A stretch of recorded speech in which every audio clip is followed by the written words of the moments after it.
তো ঘুঘু দেখেছো ফাঁদ তো দেখোনি কথাটা আছে, ওরা ঘুঘু দেখাতে গেছিল, এখন ফাঁদে পড়ে গিয়ে এখন এই সমস্ত বিভিন্ন রকমের মন্তব্য আছে। সত্যিকে গোপন করতে গেলে বিভিন্ন রকমের মিথ্যের আশ্রয় নিতে হয়। তখন যেটা করি প্যাশন দিয়ে করি। যতদিন কেন্দ্রীয় সরকারের পদাধিকারী ছিলাম জান প্রাণ দিয়ে লড়ে গেছি, সত্যের জন্য লড়েছি। পছন্দ হয়নি সরিয়ে দিয়েছে, বক্স অ্যাম্পলিফায়ার সমস্ত বসিয়ে ব্যারিকেড করে মেটাল ডিটেক্টর লাগিয়ে মানে অ্যাদিব যেন জামাই আদর করে ওখানে সভাতে বসানো হয়েছিল। মানে একটা বেআইনি কাজ পুলিশ জামাই আদর করে করতে পারমিট করবে।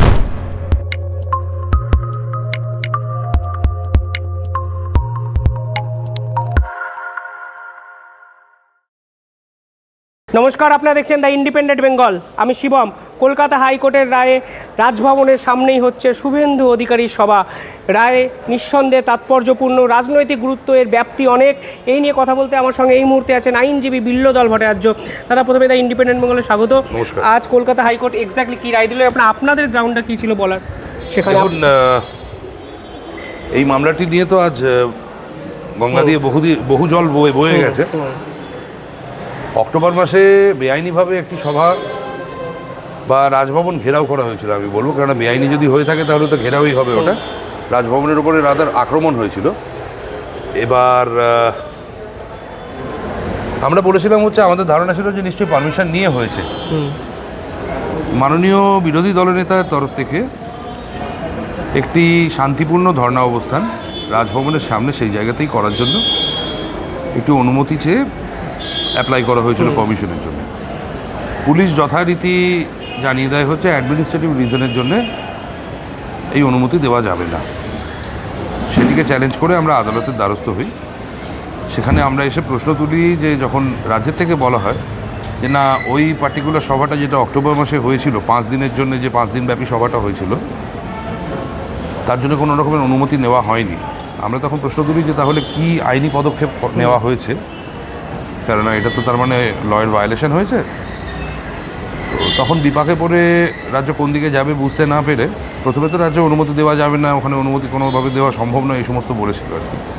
তো বেশ কয়েকদিন মামলাটি শোনার পরে, শুনানির পরে যখন আস্তে আস্তে দাঁত নোখ সমস্ত রাজ্য যেগুলো লুকিয়ে রেখেছিল সেগুলো বেরোতে শুরু করলো, আর রাজ্য বুঝতে পারলো যে রাজ্য একটা ফাঁদে পড়ে গেছে বেসিক্যালি।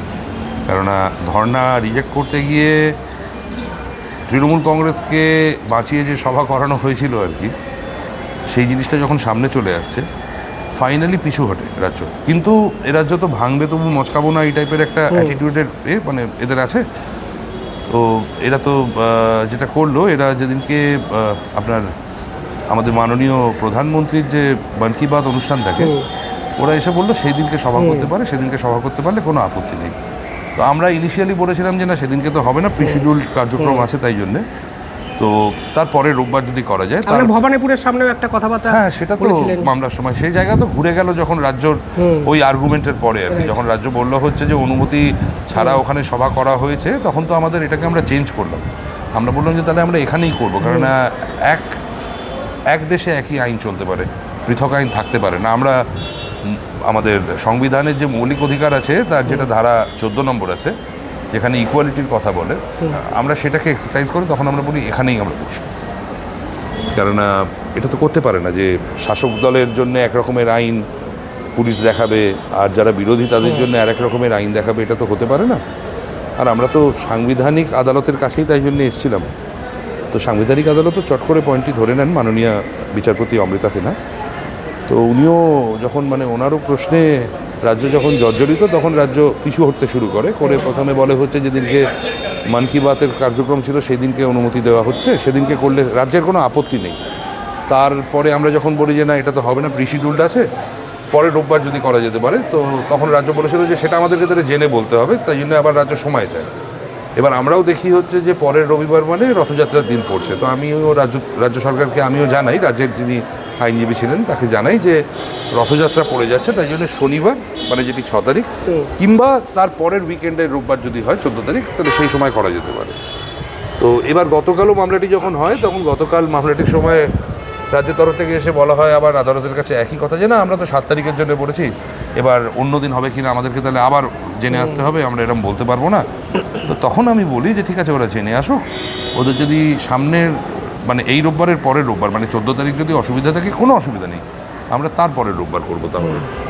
করে তারপরে আমি শুধু তার পরের রোববারে তারিখটা বলি, কারণ তার পরের রোববার 21শে জুলাই, আমরা 21শে জুলাই তাহলে ওখানে অবস্থান করব। আমি এটা জেনেই বলি আমরা, কারণ আমরা জানতাম যে এটা বললেই সঙ্গে সঙ্গে রাজ্য সরকার 14 তারিখের অনুমতি নিয়ে লাফাতে লাফাতে চলে আসবে। আজ হলেও ঠিক তাই, 14 তারিখের লিখিত একটি নিয়ে মানে ইনস্ট্রাকশন নিয়ে আদালতের কাছে জানানো হয় আজকে যে 14 তারিখে করলে রাজ্যের কোনো আপত্তি নেই, ওখানে করতে পারে। রাজ্য প্রথমে বলছিল হচ্ছে যে যাতে 100 জনের মধ্যে সেটাকে সীমাবদ্ধ 200 জনের মধ্যে সীমাবদ্ধ রাখা হয় এই শান্তিপূর্ণ অবস্থান, যেটা আমরা করবো বলেছি। আমরা তখন বলি হচ্ছে যে না 200 নয়, আমরা 300তে রাখবো, কেন রাজ্য তো ঠিক করে দিতে পারে না আমরা কি করব। তো তার পরিপ্রেক্ষিতে আদালত আমাদেরকে 300 জনের মানে টোটাল 300 জনকে নিয়ে শান্তিপূর্ণ অবস্থানে বসার অনুমতি দিয়েছে 4 ঘন্টার জন্যে। এরপরেও আমরা বলেছি হচ্ছে যে মামলাটিকে পেন্ডিং করে রাখতে। অগস্টের 2 তারিখে মামলাটি রাখা হয়েছে আবার, কেননা আমরা পুলিশের কিছু ভূমিকা নিয়ে তথা এই তৃণমূল কংগ্রেসের তরফ থেকে যারা এই সভা করেছিল 5 দিনব্যাপী বেআইনিভাবে, তাদের বিরুদ্ধে কী কী পদক্ষেপ হয়েছে সেই বিষয়েও কিছু আমরা প্রশ্ন তুলতে চাই। কিংবা তৃণমূল কংগ্রেসের যে সভা হয়েছিল তাতে আমরা দেখেছি যে নয়েজ পলিউশনের তো ছেড়ে দিন, মানে পুলিশ রাজার ওখানে বক্স বসিয়ে দিয়েছিল, বক্স অ্যাম্পলিফায়ার সমস্ত বসিয়ে ব্যারিকেড করে মেটাল ডিটেক্টর লাগিয়ে, মানে অ্যাদিব যেন জামাই আদর করে ওখানে সভাতে বসানো হয়েছিল। মানে একটা বেআইনি কাজ পুলিশ জামাই আদর করে করতে পারমিট করেছিল। সেই বিষয়গুলো নিয়েও তো প্রশ্ন করব। এখানে মাননীয় বিচারপতি অমৃতা সিনহা পরিষ্কারভাবে জিজ্ঞাসা করলেন রাজভবনের ঠিক পেরিফেরিতে কতটা 144 ধারা আছে, তার আপনার রাজ্য থেকে জানতে চাইলেন। আমার বক্তব্য যে 144 ধারা সত্যি কতটা ছিল, মমতা ব্যানার্জি এখানে নিজে বলেছেন অভিষেকের সময় সবার সময় 144 ধারা ছিল না, এত টালবাহানা কেন হলো বলে আপনার মনে হয়? দেখুন, বাংলায় একটা চলিত বাংলায় কথা আছে, আমরা শহরের বাইরেও বিভিন্ন সময় তো গ্রাম বাংলার মধ্যেও ঘোরাঘুরি করি। তো ঘুঘু দেখেছো ফাঁদ তো দেখোনি কথাটা আছে, ওরা ঘুঘু দেখাতে গেছিলো, এখন ফাঁদে পড়ে গিয়ে এখন এই সমস্ত বিভিন্ন রকমের মন্তব্য আসছে। সত্যিকে গোপন করতে গেলে বিভিন্ন রকমের মিথ্যের আশ্রয় নিতে হয়। আদালতকে আমি সেই জিনিসটি জানাই আগের দিন যে এরকম ঘটনা ঘটেছে, এরকম ঘটনাবলী হচ্ছে, কেননা আদালতের কাছে রাজ্য সরকার এক জিনিস জানাচ্ছে, রাজ্যের তরফ থেকে এক জিনিস জানানো হচ্ছে, অথচ রাজ্যের যিনি মাননীয় পুলিশ মন্ত্রী তিনি সম্পূর্ণ উল্টো রকমের তথ্য অফিসিয়ালি প্রেসের সামনে বলছেন। তো আমরা কাকে বিশ্বাস করবো আমরা তো বুঝতে পারছি না, কারণ মামলাটা তো আর্গুমেন্টটা সেইভাবেই করতে হবে আমাদেরকে, নইলে আমরা তো বুঝতেই পারছি না কোন দিক দিয়ে আর্গু করবো, কোনটাকে ঠিক ভাববো, কোনটাকে সত্যি ভাববো। তো তখন আদালতের তরফ থেকেও বলা হয় হচ্ছে যে আদালতের কাছে রাজ্যের তরফ থেকে যেটা কমিউনিকেটেড হচ্ছে, রাজনৈতিক ব্যক্তিত্বদের কথাকে গুরুত্ব না দিয়ে সেটা গিয়ে সত্যি মেনে এগিয়ে চলাটা বেটার। এই অবধি মোটামুটি। পাশাপাশি আরেকটা মামলা নিয়ে আপনারা কথা বলতে চাইছি। বিচারপতি অমৃতা সিনহার ঘরেই আপনারা অভিযোগ করলেন 47টা মামলা এক মাসের মধ্যে শুভেন্দু অধিকারী এবং তার সহযোগীর বিরুদ্ধে আপনার করা হয়েছে। আপনারা বললেন যে লেখক এক, মামলাগুলো স্ক্রাইব এক, মরাল্লে 34টা অভিযোগের লেখক এক, একই থানায় অভিযোগ। এই মামলাটা সম্পর্কে যদি আলোকপাত করেন, সেটা নিয়ে চর্চা অনেক বেশি হচ্ছে। খুব বুদ্ধিমানের মতো কাজ করতে গেছিল, ফলস এফআইআরগুলো রেজিস্টার করে, সেই জন্যই হয়তো সাইক্লোস্টাইল প্রিন্টিং করেনি আর কি, নইলে সাইক্লোস্টাইল প্রিন্টিং করেই ওই ফিল ইন দ্য ব্ল্যাঙ্ক গ্যাপগুলো ভরে দিয়ে সই করে দিলেই পারতো। হাতে লিখিতভাবে করতে গেছিলো, কিন্তু ওই গোড়ায় গলদ আর কি, যা হয় পাপ আর পাড়া কোনোদিন তো ঢাকা থাকে না। যে লোকটিকে দিয়ে লিখিয়েছে এই 47টি কমপ্লেন্টের মধ্যে মোটামুটি 37টি কমপ্লেন্টই একই লোক লিখে যাচ্ছে আর কি, একই লেখার ধরন, একই জিনিস। এবার যাদেরকে দিয়ে সই করিয়েছে তারা সই করতে পারে, এরকমও নয় যে টিপ সই করেছে যে লিখতে জানে না বলে। তো আবার টিক মেরে দিয়েছে, সেই টিকের এগেনস্টে তারা সই করেছে। আমরা সেগুলো সমস্ত আদালতের কাছে বলেছি। আবার সেই কমপ্লেন্টের মধ্যে সত্য পাঠের আছে, যেন আদালতের কাছে কোনো আবেদন করা হচ্ছে, এফআইআর নয়। মানে খুব গুছিয়ে গাছিয়ে করতে গিয়ে অতিভক্তি চোরের লক্ষণ ধরা পড়ে গেছে। তো ধরা পড়ে যেতে এখন সবকটা এফআইআরের ওপরেই এখন তো মানে ইনভেস্টিগেশনের ওপরেই স্থগিতাদেশ দেওয়া হয়েছে। তো পুলিশকে আমাদের দেখুন, আমাদের রাজ্যের, আমাদের কলকাতা শহরের স্পেশালি আমাদের পুলিশ ভীষণ কম্পিটেন্ট পুলিশ অফিসার্স আছে। আমাদের পুলিশিং এত ভালো, আমি বলছি মানে আমি তো মনে করি বিভিন্ন রাজ্যের যে পুলিশ অফিসাররা আছেন তাদের থেকেও হয়তো লেভেল অফ কম্পিটেন্সে অনেক বেটার আমাদের পুলিশ অফিসার বেশ কিছু আছেন এখানে। ইনফ্যাক্ট আমি তো বলতে পারি, এটাও হলফ করে বলতে পারি, বিদেশেও বহু জায়গায় পুলিশের থেকেও হয়তো কম্পিটেন্ট পুলিশ আমাদের এখানে আছে। বাট আনফর্চুনেটলি আজকের দিনে পুলিশের মধ্যে ইম্পার্শিয়ালিটি জিনিসটা একদম নেই। আমি দেখুন ইন্ডিভিজুয়াল পুলিশ অফিসারদেরকে তো কিছু মানে বলতে পারবো না, কারণ তারা কি করবেন, তারা হেল্পলেস, তারাও হেল্পলেস। একা মানুষ একটি সিস্টেমের এগেনস্টে লড়তে পারে না। কেননা তারা যদি সত্যির জন্য লড়তে চায় বা পুলিশিং প্রপারলি যেভাবে করতে হয় সেভাবে যদি করতে চান, তাহলে তাদেরকে বদলি করে দেওয়া হবে, তাদের বিরুদ্ধে ফলস ডিপার্টমেন্টাল কেস করে দেওয়া হবে, ডিপার্টমেন্টাল প্রসিডিংস শুরু করে দেওয়া হবে।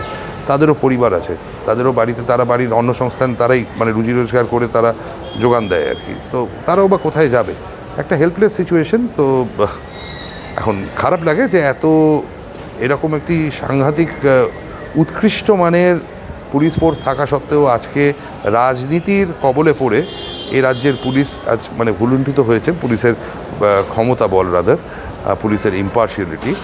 আর দেখুন, আরও দুঃখের বিষয় হচ্ছে যে আমরা দেখি উকিল হিসেবে, লয়ার হিসেবে 100টির মধ্যে হয়তো 97টি কমপ্লেনটি হচ্ছে এফআইআর যেগুলো রেজিস্টার হয় সেগুলো রাজনৈতিক বা রাজনৈতিক উদ্দেশ্য প্রণোদিত। এবার এই 97টাই যদি তাই হয়, বাকি যে 3টে হয় সেগুলো হয়তো হচ্ছে অ্যাকচুয়াল কেস বা সত্যি ঘটনা, যেটা সেই ঘটনার উপর ভিত্তি করে। কিন্তু যেটা হয় প্রবলেম, পুলিশকে এতটাই ব্যস্ত করে দেওয়া হয় এই রাজনৈতিক বিষয়গুলোকে নিয়ে মানে ইনভেস্টিগেট করার জন্য, তদন্ত করার জন্যে, যে আনফর্চুনেটলি যেগুলো আসল কেস, সাধারণ মানুষজনের কেস, সেই কেসগুলো পুলিশ আর তদন্ত করে উঠতে পারে না। মানে বিচারপতি অমিতাভ সেন আগের দিন বলছিলেন এটা রাজনৈতিক কেস। না, এটা তো হয়ে থাকে, এটা তো হয়ে যাচ্ছেই, মানে এটাই খারাপ লাগে, এই জায়গাটাই অত্যন্ত খারাপ লাগে যে পুলিশ হচ্ছে সমাজকে সুরক্ষা দেওয়ার জন্যে, সমাজকে বাঁচানোর জন্য পুলিশের ভূমিকা, কিন্তু আজকে পুলিশকে ব্যবহার করা হচ্ছে রাজনৈতিক একটি অস্ত্র হিসেবে। তো এটা অত্যন্ত দুঃখজনক ব্যাপার। আমার শেষ প্রশ্ন, আদালতে এজির সঙ্গে ডুয়েল দেখছি, আগে সিবিআই যখন আপনি মামলা করতেন তখন এই ডুয়েলটা কিছু ক্ষেত্রে দেখেছি, এখন শুভেন্দু অধিকারী সহ একাধিক মামলায় এজির সঙ্গে ডুয়েল লড়ছেন, এনজয় করছেন লড়াইটা? আমার কাজ হচ্ছে, যখন যেটা করি প্যাশন দিয়ে করি। যতদিন কেন্দ্রীয় সরকারের পদাধিকারী ছিলাম জান প্রাণ দিয়ে লড়ে গেছি, সত্যের জন্য লড়েছি, সত্যকে আটকানোর জন্য নয়। পছন্দ হয়নি, সরিয়ে দিয়েছে, আমি তো সত্যের জন্য লড়ে যাব। আমার লক্ষ্য যেটা, সেই লক্ষ্য অভিষ্ট থাকবে। আমরা মাথা কখনো পাতিনি, মাথা কখনো নিচু করিনি, সংবিধানের ছাত্র, সংবিধানের ভক্ত, সেটাই থাকবো, সত্যের জন্য এগিয়ে যাবো। অবশ্যই সংবিধানকে বাঁচানোর যুদ্ধ লড়ছেন বিল্লদাল ভট্টাচার্য, খানিকটা সেরকমই শোনালো। এই ডুয়েলকে ছাপিয়ে কোথাও গিয়ে সত্যকে প্রতিষ্ঠা করার লড়াই। রাজ্য ফের একবার ধাক্কা খেলো, সভা হচ্ছে ওখানেই, ঠিক যেখানে অভিষেক ব্যানার্জি সভা করেছিলেন রাজভবনের সামনে। আপাতত এখান থেকেই বিদায় নিচ্ছি, অসংখ্য ধন্যবাদ দাদা। ধন্যবাদ আপনাদের, কমেন্টে জানাবেন আপনারা কী ভাবছেন। ধন্যবাদ।